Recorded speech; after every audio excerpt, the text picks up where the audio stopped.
iniciar esta exposición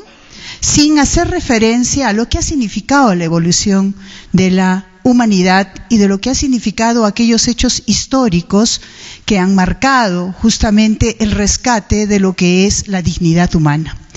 No podría dejar de mencionar el impacto que significó después de la Ilustración en la Declaración de los Derechos del Hombre y del Ciudadano en Francia, y después lo que se viene después en el siglo XX.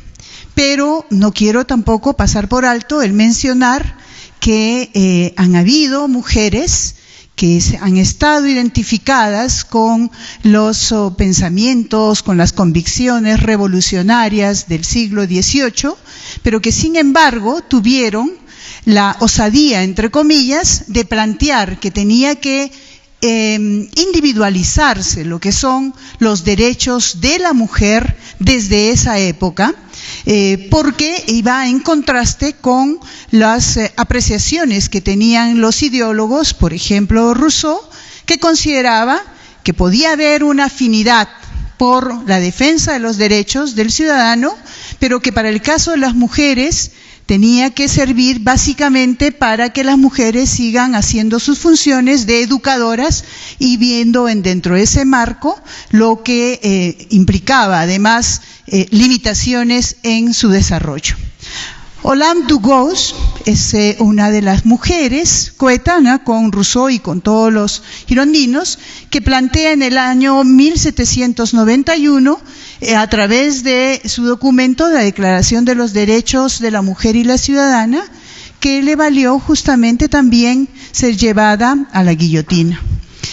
Posteriormente, aunque cercano a estas fechas, tenemos Marie Wollstonecraft, quien a través de su libro de Vindicación de los Derechos de la Mujer, una inglesa, una filósofa inglesa en el año 1790, que también identificada con los principios, con el movimiento que logró la Revolución Francesa, también hizo observaciones sobre lo que debían de ser la posición, los alcances de los derechos de las mujeres. Y no podía dejar tampoco de mencionar el impacto que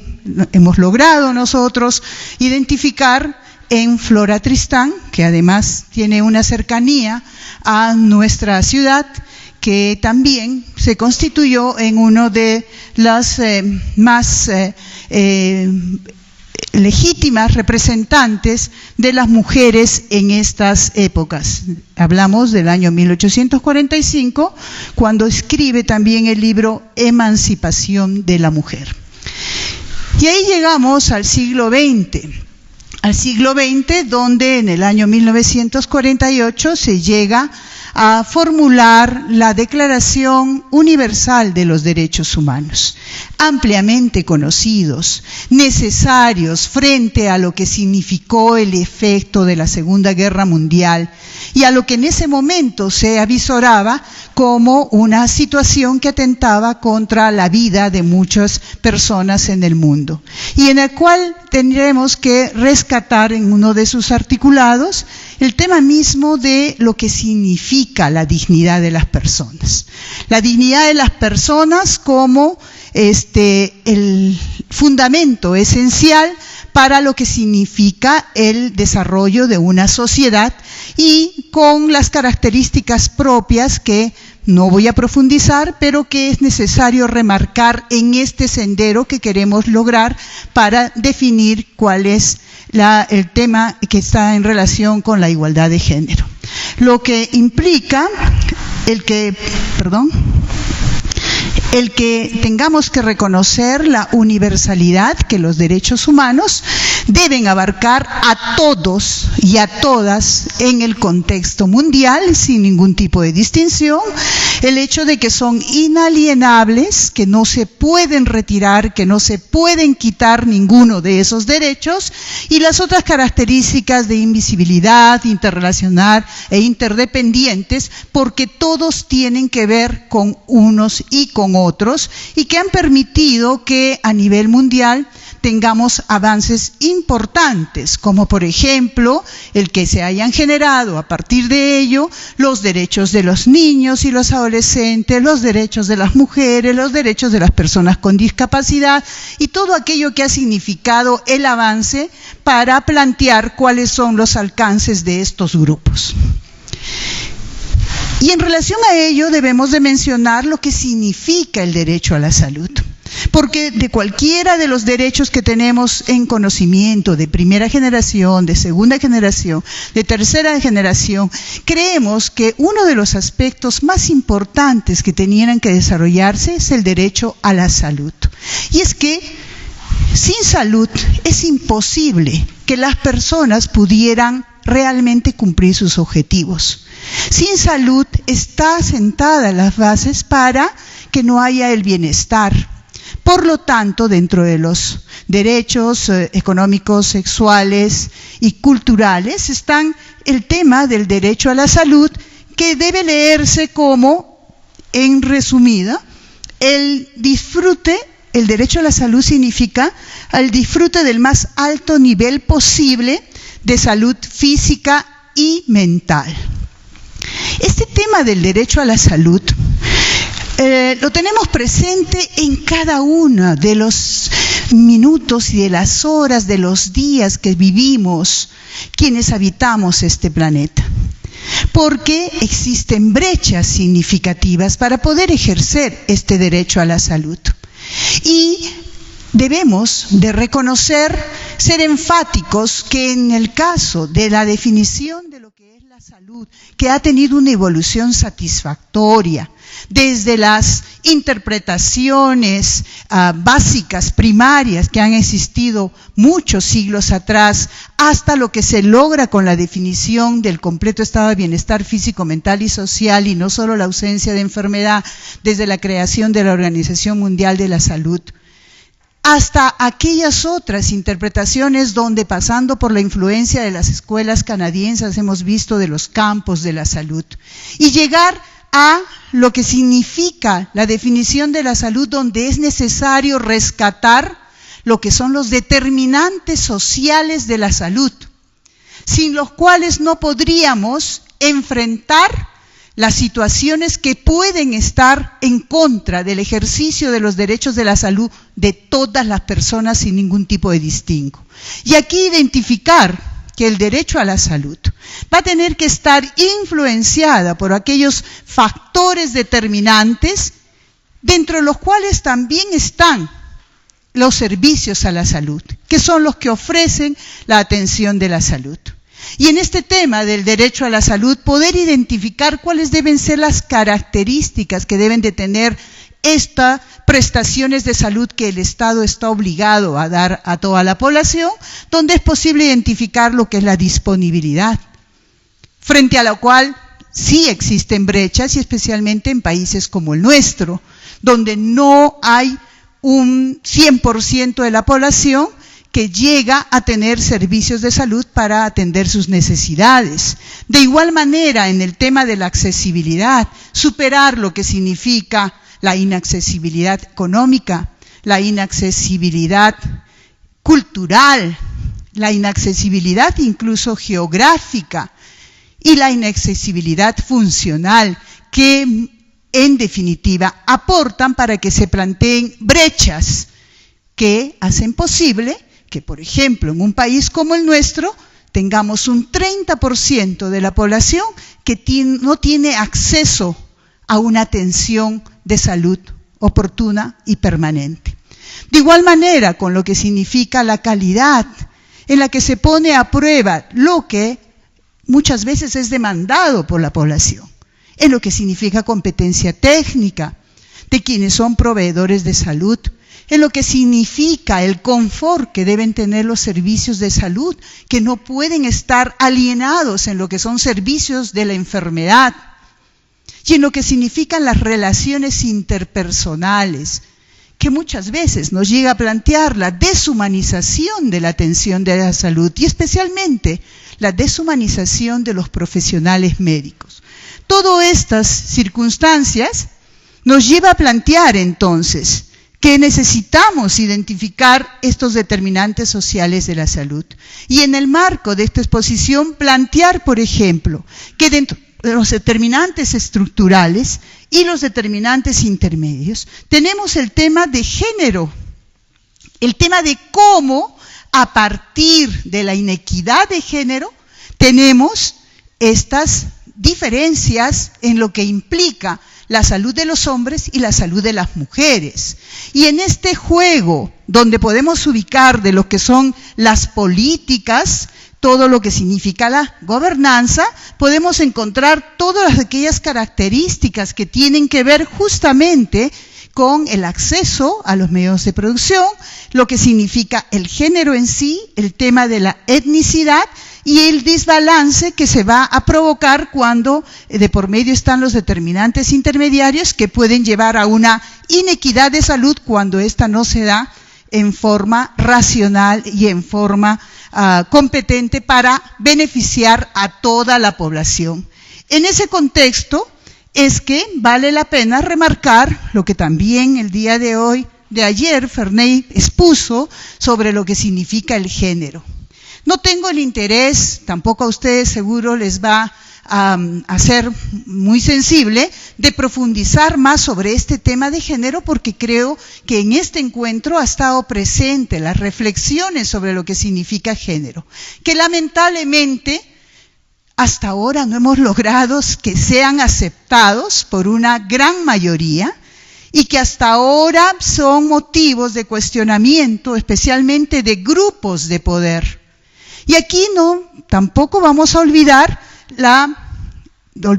y no mencionarla, lógicamente, a Simone de Beauvoir, donde ella plantea a través de sus escritos, y especialmente el segundo sexo, todo lo que sirve de base para interpretar justamente esas diferencias entre los hombres y las mujeres, que pueden existir, pero que no pueden ser aceptadas cuando son causa de discriminación. Y entonces, a partir de lo que ella señalaba, no se nace mujer, se aprende a hacerlo. Entendiéndolo esto, que género implica, es una herramienta analítica, es una modalidad de interpretación de la realidad que implica justamente que son construcciones socioculturales que diferencian y configuran los roles, las percepciones y los estatus de las mujeres y de los hombres en la sociedad. Se refiere básicamente, y esto lo tenemos que ver en todos los hechos que se dan en las sociedades, al ejercicio del poder de parte de los varones, que ha logrado justamente que se impongan sobre ellas mismas y desencadenan todo este tipo de situaciones que vemos, que definitivamente son injustas. Esta definición de género, los alcances que tiene, los aportes que desde los años 60, los años 70 se han venido dando a nivel mundial, ¿será tan difícil de aceptarlo? ¿Será tan difícil de incluirlo dentro de lo que debería de ser la agenda social? Lamentablemente todos sabemos que lo que ocurre son problemas de interpretaciones y problemas de suplantaciones, en todo caso, de lo que significa las interpretaciones que deben ser justas para que podamos nosotros actuar y cambiar la realidad. Y que, como todos también sabemos, tiene su base en aquellas influencias confesionales que se dan a nivel de los países sobre lo que son las políticas sociales y de salud. Para nadie es desconocido tampoco, yo creo que es importante porque ya se viene avanzando en entender que al tema de el género como construcción, como interpretación, viene a ser justamente aquello que debe distinguir lo biológico de lo social, porque lamentablemente lo que ha venido ocurriendo por siglos es que a partir de la diferencia sexual, diferencia biológica, se nos han estado atribuyendo roles, determinando espacios que lógicamente han ido llevando a esta inequidad y además produciendo desigualdades, jerarquías y discriminaciones. El enfoque de género, tan vapuleado, especialmente en quienes tienen esa capacidad de influir sobre las políticas en países como los nuestros, por ejemplo, ya está revisado para entenderlo como tal desde el punto de vista, por ejemplo, descriptivo, donde lo que hace el enfoque de género es dar visibilidad a las desigualdades entre hombres y mujeres, donde lo que hace es señalar e interpretar diferencias y las desigualdades que existen entre estos en una sociedad. Y desde el punto de vista política, una herramienta que nos lleva a comprender que es una opción que compromete, que eso es importante, porque no basta con tener grandes definiciones teóricas académicas, sino que debe comprometer a la sociedad en las transformaciones para superar las inequidades. Y ahí es donde llegamos al tema de igualdad de género. Al tema de igualdad de género que tendría que ser el motor de lo que es el desarrollo sostenible y que para lo cual tendría que ser profundizado y difundido para eliminar todas aquellas interpretaciones antojadizas, por ejemplo, que se hace sobre lo que es la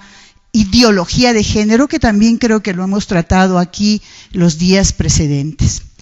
Y para poder abordar mucho más este tema que está en relación con salud, tenemos que profundizar qué es lo que es la salud sexual y la salud reproductiva, que para muchos de ustedes de repente lo van a plantear como definiciones médicas o que están dentro del marco sanitario. Definitivamente no lo es, porque lo que tiene que ver con nosotros, con el ejercicio de la sexualidad de los hombres y las mujeres, tiene también que ver con lo que significa la salud sexual y la salud reproductiva.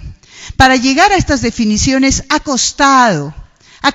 que haya consensos, a pesar de la oposición, por ejemplo, del Estado Vaticano en estas dos conferencias, que es donde se llega a definir y a marcar la pauta de lo que debe ser la salud sexual y la salud reproductiva, y que ha servido de orientador a lo que estamos haciendo actualmente, ¿no? Y donde es posible que tengamos claridad respecto a que la salud sexual significa el ejercicio de una vida sexual responsable, satisfactoria y segura, y que lo que significa la salud reproductiva es tener la capacidad, tener el completo estado de bienestar físico, mental y social referido a la esfera de la salud reproductiva, sus funciones y sus procesos.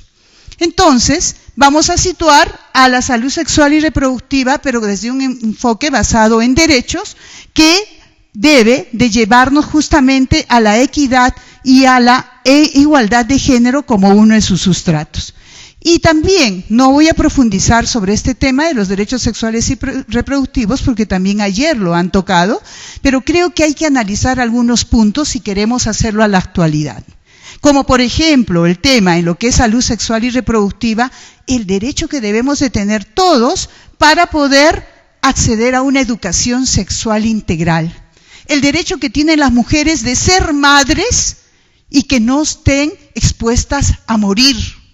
que es lo que pasa en un país como el nuestro, donde no hemos disminuido satisfactoriamente lo que son la razón de la mortalidad materna. El derecho a tomar decisiones respecto a la procreación, lo que es la maternidad voluntaria y la paternidad también responsable, y lo que implica, por ejemplo, acceso a métodos anticonceptivos, incluso desde lo que significa la etapa de vida del adolescente, que es uno de los serios problemas que tenemos en nuestro país y que no logra resolverse por esas influencias de la Iglesia Católica y ahora de aquellas otras iglesias que no quieren ver que el adolescente es un sujeto de derecho y que debe vivir su sexualidad. El derecho a condiciones de igualdad y de equidad, donde tenemos necesidad, por ejemplo, de hablar de la libertad de la identidad sexual, donde necesitamos superar todas aquellas discriminaciones que se dan a quienes tienen una orientación sexual diferente a lo que es los varones y las mujeres como una propuesta heterosexual, ¿no? Y en el caso de la seguridad sexual y reproductiva, donde es necesario rescatar el tema de lo que es la violencia y lo que es necesario rescatar el derecho a no estar contagiados por enfermedades de transmisión sexual, VIH, SIDA y por las agresiones que puedan determinarse. En esta evolución es necesario también remarcar, y esto tiene que ver con un enfoque también de género, lo que significa aquellos indicadores de desigualdad de género que ya han sido manejados y que los venimos tratando de superar, y donde es posible ubicar a lo que señalaba hace un momento, la salud reproductiva, el tema del empoderamiento y el tema de la situación económica, que hay que revertir, que hay que superar, que no podemos dejarlo que siga, porque estamos viendo que han pasado los siglos y sin embargo todavía el bienestar de las mujeres no está garantizado.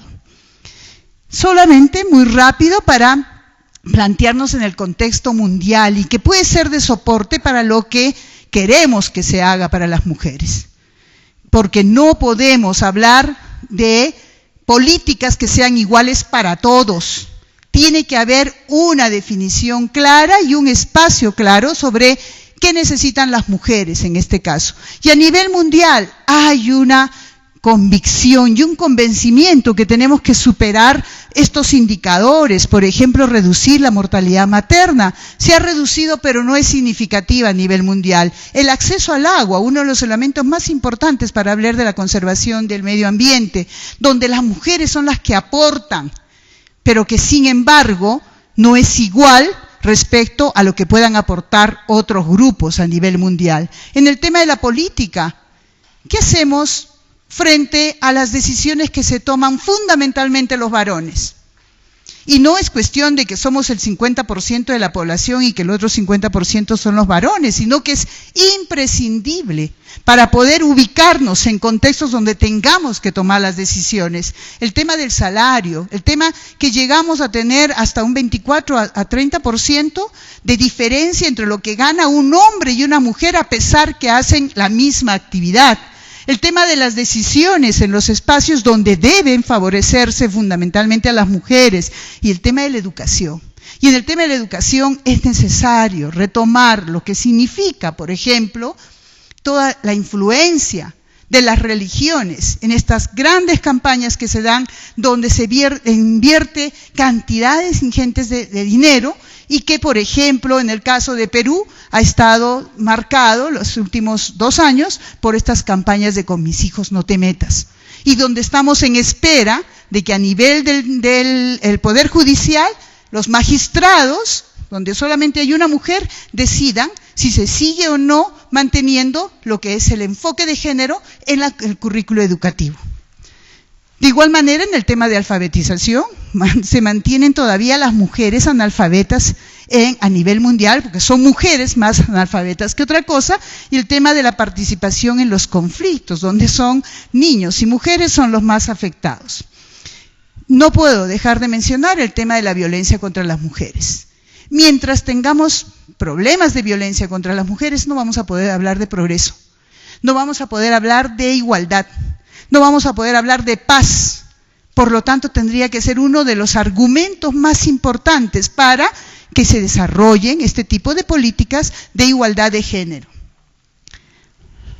En ese sentido, solo quiero enfatizar, en la medida que ya no me alcanza mucho el tiempo, aspectos que tienen que ver con igualdad de género y que deben de cambiar lo que se tiene de los indicadores sobre la salud sexual y reproductiva. Porque aquí, en el fondo, está que a las mujeres nos celebran como madres fundamentalmente desde el Estado y las diferentes instituciones, pero no hay la consecuencia de lo que significa apoyar, por ejemplo, una maternidad voluntaria, la consecuencia de la oferta de los servicios, la consecuencia de lo que debe ser la alimentación, de lo que debe ser, por ejemplo, prevenir el embarazo en adolescente, que muchas veces está presente por los temas de violaciones, ¿no?, en niñas y adolescentes. De igual manera, lo que es el riesgo de contagiarse con enfermedades de transmisión sexual, el tema de la salud mental de las mujeres y el tema de las exposiciones que se tiene en relación con las parejas o en la relación con los varones.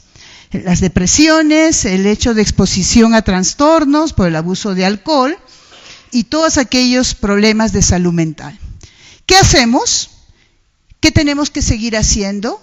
¿Qué deberíamos de hacer para que se logre igualdad de género en salud? Hay propuestas que vienen desde el campo del feminismo, que vienen desde aquellos sectores intelectuales y políticos que han entendido que lo que tiene que hacerse es justamente eliminar estas inequidades que son innecesarias, injustas y evitables, que eso es lo más importante que hay que reconocer, al margen de las estadísticas, porque no podemos seguir viviendo en esa situación. Además, que haya una distribución y un acceso diferencial a los recursos para que beneficie a tanto a hombres y a mujeres por igual, para que además pueda favorecerse con programas, financiamientos, para que se mejore la salud de la mujer y no verla solamente desde el punto de vista reproductivo, y además todo lo que significa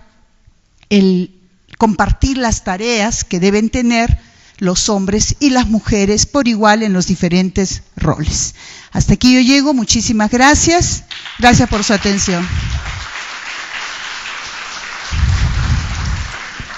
Bien, entonces, para